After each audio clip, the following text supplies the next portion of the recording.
안녕하세요. 책 읽어주는 남자 정대식입니다.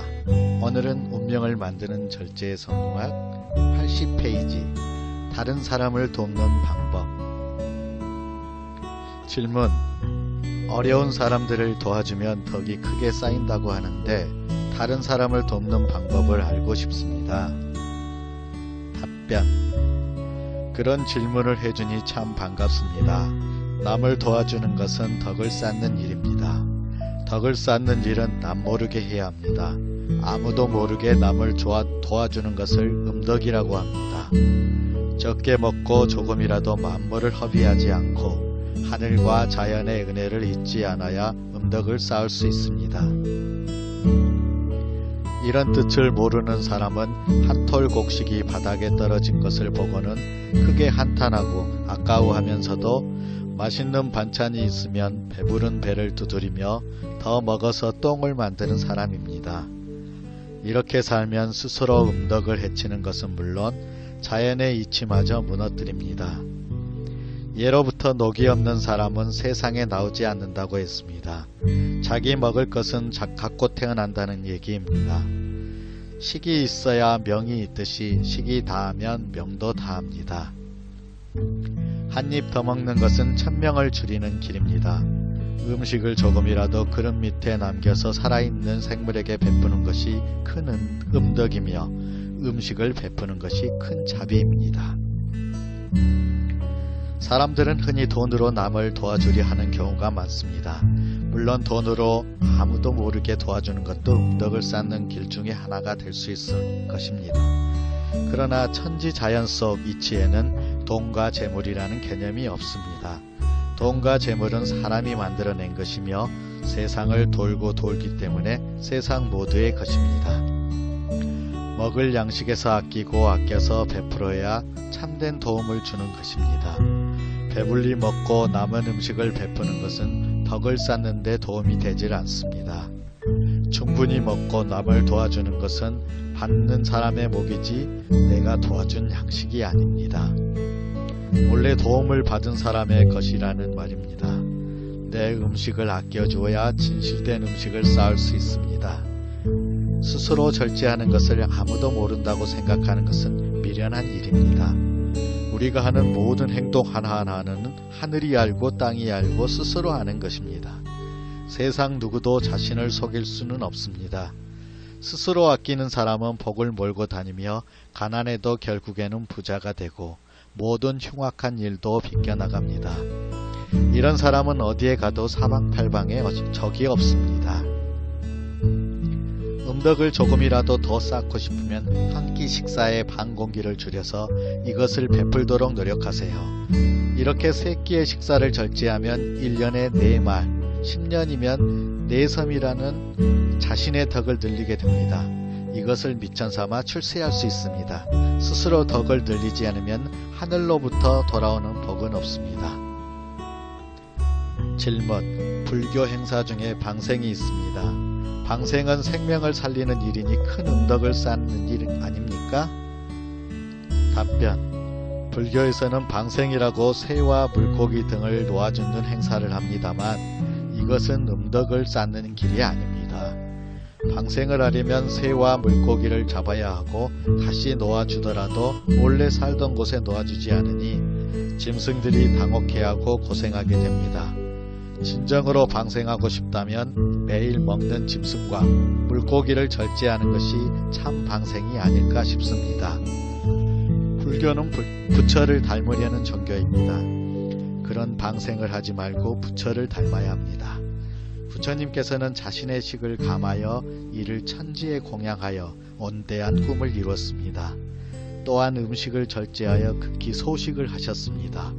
그 식덕이 마침내 전 세계에 꽉 찼으므로 세월이 지날수록 그 법이 더욱더 온대해졌습니다. 나의 식을 줄여 천지에 베푸는 것이 곧 음덕입니다. 쌀을 아끼는 것도 방생의 하나입니다. 몇 알의 벽시만 가지고도 한 섬의 쌀이 됩니다. 한 섬의 벽시가 1000섬이 되고 1000섬의 벽시가 수백만 섬이 되는 것입니다. 하루에 반 공기씩만 식사를 줄여도 몇 년 만에 수백만 석의 생명을 방생하는 셈입니다. 84페이지 음식 절제가 효의 길. 질문: 음식과 효는 어떤 관계가 있습니까? 답변: 음식을 절제하는 것이 효의 길입니다. 지극한 효심을 지닌 사람이라도 항상 많이 먹고 폭식을 일삼으면 끝내 병을 얻어 부모님이 주신 육체를 잃게 됩니다.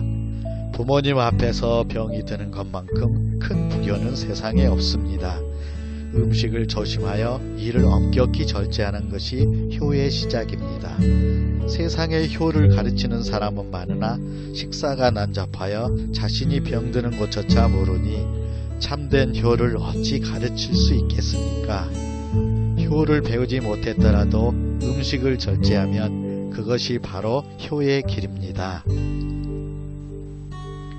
85페이지 넉넉한 곳에서 부족한 곳으로 흐른다. 질문: 젊을 때부터 음식을 아껴왔는데도 이제 겨우 처자를 먹여 살릴 정도입니다. 음식을 절제해도 소용없는 것 아닙니까? 답변: 당신은 철록이 박하고 걸식할 관상입니다. 다행히도 젊었을 때부터 음식을 절제하여 자연스럽게 철록이 늘어나 있습니다. 그러므로 평생 걸식한 일은 없을 것입니다. 음식을 절제하지 않았으면 설령 잠시 부자가 되었다 해도 결국에는 빌어먹었을 것입니다. 당신은 홀로 살아 외로움을 겪어야 할 운명이었는데도 불구하고 좋은 자식이 있습니다. 자식은 노년의 재산입니다. 만약 당신이 유복하게 살았더라도 자식이 없으면 노후에 빈궁하였을 것입니다. 당신은 젊을 때부터 절제했기 때문에 늙어서도 자식에게 의존해 걸식할 걱정은 없습니다. 임금은 임금대로 부자는 부자대로 그에 맞는 식사가 있습니다. 가난한 사람 또한 가난한 식사가 있는 법입니다. 식사를 절제했더라도 그것이 자신의 분수에 넘치면 성공하기 어렵습니다. 보통 사람이 부자의 식사를 하면 스스로 성공을 갉아먹는 것입니다. 반대로 높은 자리에 있으면서도 가난한 식사를 하면 더욱더 높은 자리에 오릅니다. 음식을 탐닉하지 않는 사람이 성공합니다. 언제나 거칠고 검소한 식사를 하는 것은 대단히 좋은 일입니다.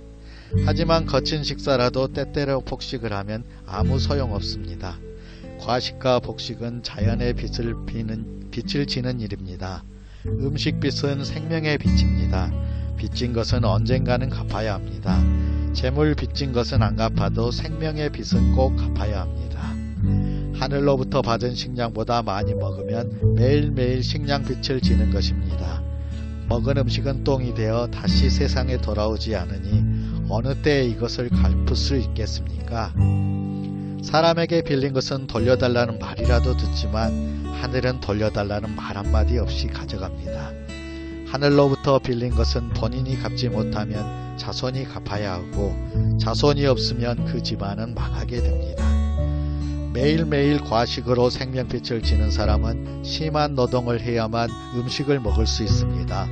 어렵고 힘든 상황을 벗어나고 싶다면 음식을 더욱더 소중히 생각해야 합니다.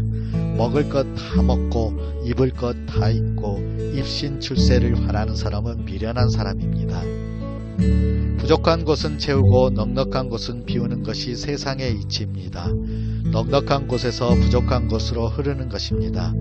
그래서 항상 넉넉하게 먹고 있는 사람에게는 성공이 오지 않습니다. 지금 유복하지 않다고 한탄하지 말고 더욱 절제하여 철록을 누리면 곧 성공의 길이 열릴 것입니다. 88페이지 절제하면 망하지 않는다. 질문: 한때 가업을 크게 일으켰으나 지금은 거의 망할 지경입니다. 더 이상 해볼 도리가 없습니다. 이 상황을 헤쳐나갈 방법이 있습니까? 답변: 당신은 원래 복을 많이 가지고 태어났습니다. 상도 크게 좋아 자손에게도 큰 재물을 남기게 되어 있었습니다. 그런데 어려서부터 음식을 많이 먹고 만물을 절제하지 않아 하늘로부터 받은 복을 조금씩 줄여왔습니다. 하지만 가운이 다해 망할 지경에 있어도 주인이 식사를 줄이고 엄격히 절제하면 다시 번성할 수 있습니다. 가업의 장은 가업을 지키는 신과 같은 존재입니다. 가온이 다했어도 주인이 절제하고 정신을 차리면 망하는 일은 없습니다. 가업이 망하는 것은 주인이 분수에 넘치는 행동을 했기 때문에 스스로 망하게 된 것이지 다른 탓은 없습니다. 모름지기 그 집에 철록이 닿으면 반드시 망합니다. 주인이 스스로 식사를 줄여서 이것을 천지에 베풀면 가온이 저절로 살아납니다. 철록이 온전하면 집안이 망하는 일은 없습니다. 폭식과 가식은 항상 천복을 줄이는 것이니 이제부터라도 폭식과 가식을 삼가세요.